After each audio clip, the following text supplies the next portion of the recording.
Hey robot fans, Fryedegg here with episode 25 of my Warmage 5 sculling and high scoring guide. We're playing Double Trouble, and I was going to redo this map, but I kept this recording because I didn't want to redo it.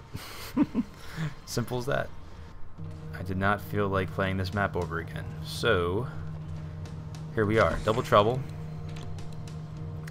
The first map of the DLC can be kind of frustrating because it splits your defense in two halls right next to the rift. So it can be a little get a little hairy at times and have a couple close calls with stuff getting in the rift. But I'm going to show you guys a way to get a high score on this, 5 skull it, fairly simple, and most importantly without barricades, because barricades are not your friend on this with the sappers. Is that all?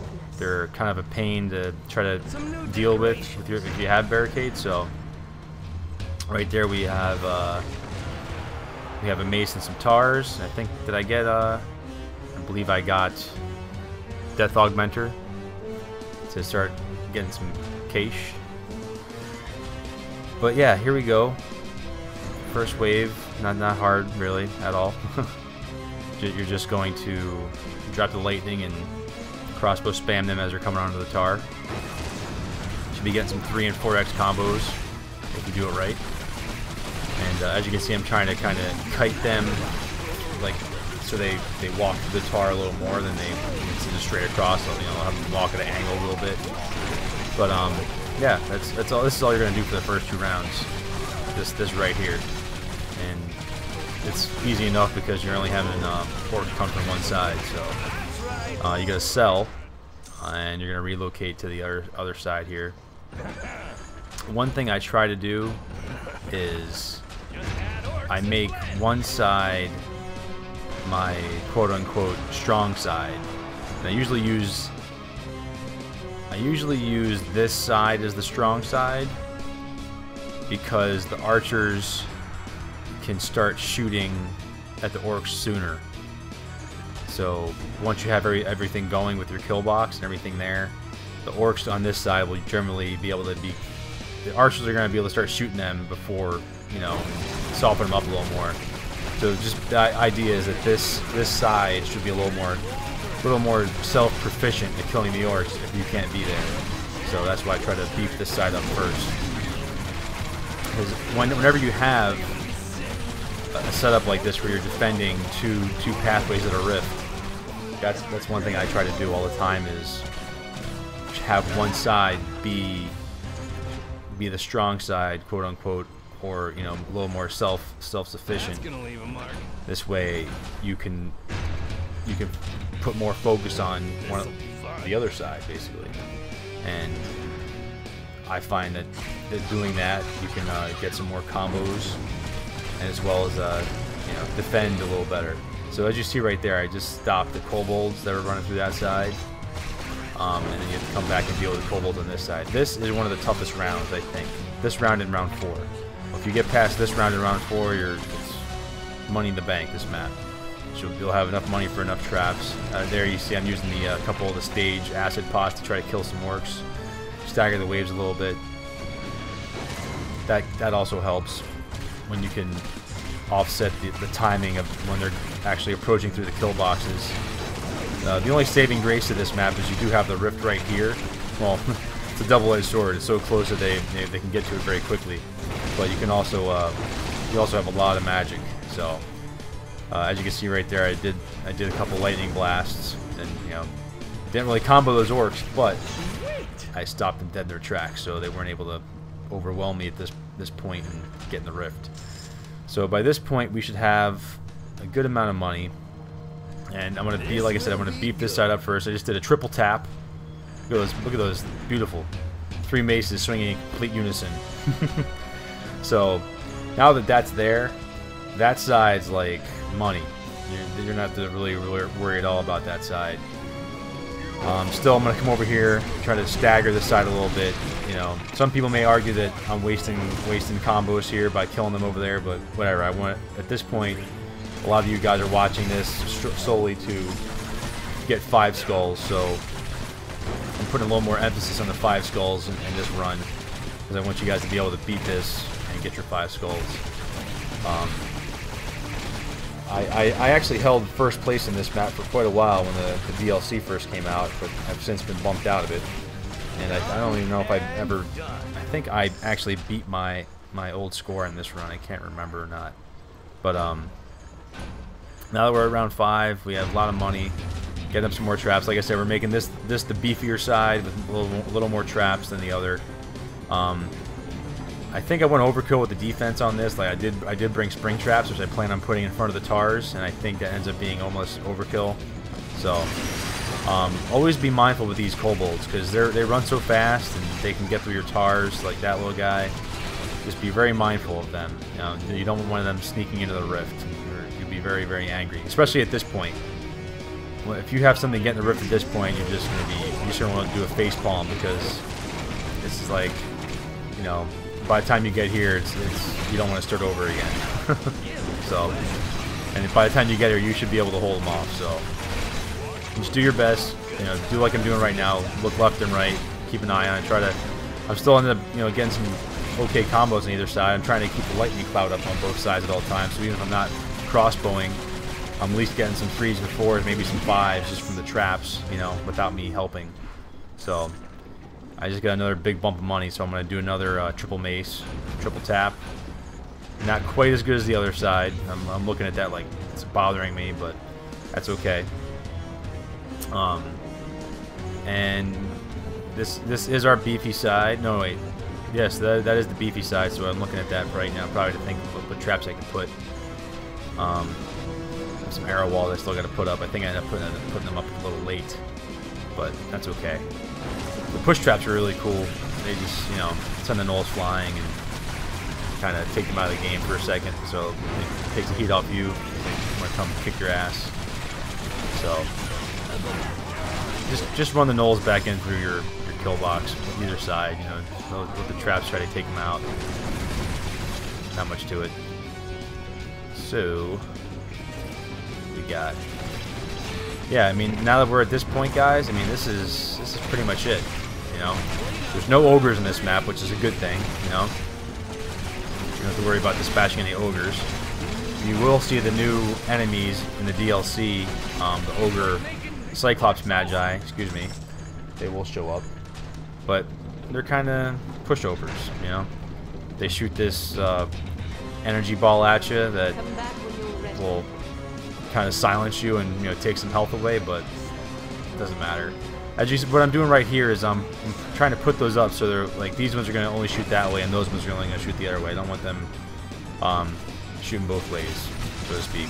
I want these ones focusing on that side, those ones focusing on that side, and that's, as you can see, that's what's happening.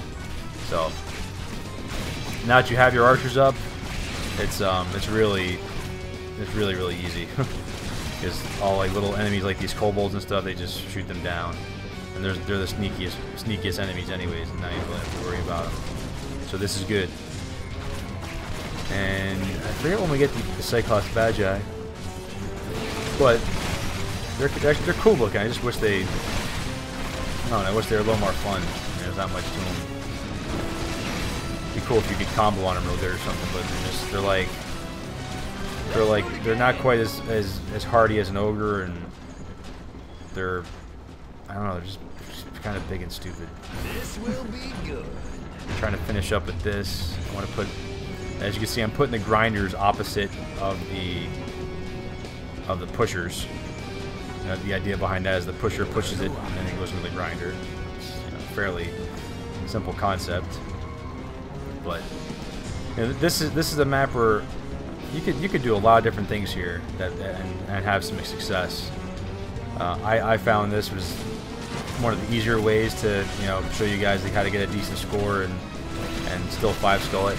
So, like, if you were just going for a high score, I'd say you'd probably do this a lot different.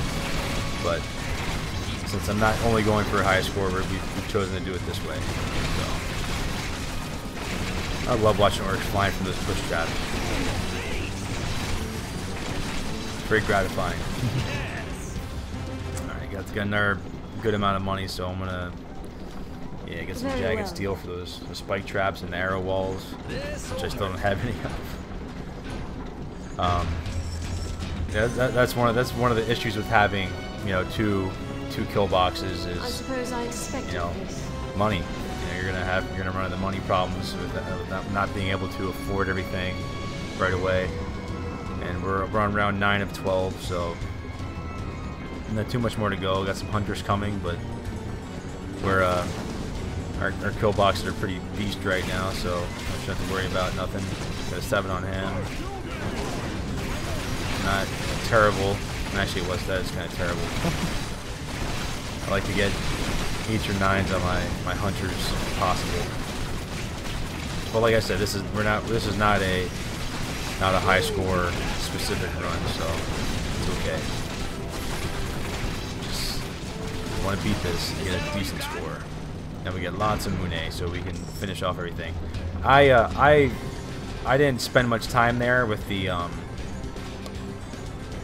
break, because when I do these videos, you know, part of getting the 5 skulls is, you know, you gotta meet the part time. So I wanted to be sure that I met the part time for you guys. So yeah. The only thing I would have done different is, actually I wouldn't have really done anything different with the traps. I kind of like how they end up being. So I mean, now that we have the kill boxes are pretty much done, with the exception of the spring traps in the front on the other side here. So now you can kind of just, you know, keep the lightning clouds up and sit back in your glory and kill some orcs. Enjoy it. I may put up some more archers. I don't really remember. Yeah. This isn't too overkill, just because they're only shooting at one side, so it's not too overkill. Usually I don't like to have more than like 4 archers on a map, but in this case, you can have a couple more. So I shoot one side. So what else to talk about? This map is, you know, as you can see, we're pretty much done here. What else can I fill you in on? We've been fun things with Orcs Must Die. We've been filming the couple of the first matches for Nanania's Orcs Must Die versus tournament, which I've been very lucky to be a part of. It's very fun. It's one of the coolest things I think I've ever done with this game, and it really opens your eyes to how fun a some form of multiplayer would have been. You know, and it's kind of like beating a dead horse at this point, but you know, we all understand that. You know, Robot set out to put this game out just the way it is. You know, it's kind of you know, one of their first project. This was their first project as Robot, so they put out a great game, and you know, they didn't have a lot of resources, so they probably couldn't afford to program however much it would cost to program, which essentially would probably have been a whole. I would imagine developing a good multiplayer would have been as time-consuming, as costly as the core game here. You know, so all we can do is hope and pray for a sequel to Orcs Must Die, and that will include many facets of a multiplayer, or even just like an open creation kit, to where people can, you know, really easily make their own mods or something and whatnot. That'd be really cool, because people could just make the multiplayer stuff themselves. So let's see here. 5 skulls and the score 284. Let's see where that puts us.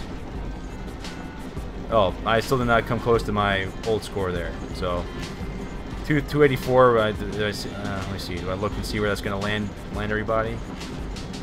Okay. 284 will land you somewhere there in like the high 20s, so top 30. It's not bad. Anyways, guys, this has been Fryedegg. Thanks for watching. Please stay tuned for the next episode, which is Reverse Tower. And yeah, I'll talk to you guys soon. Peace.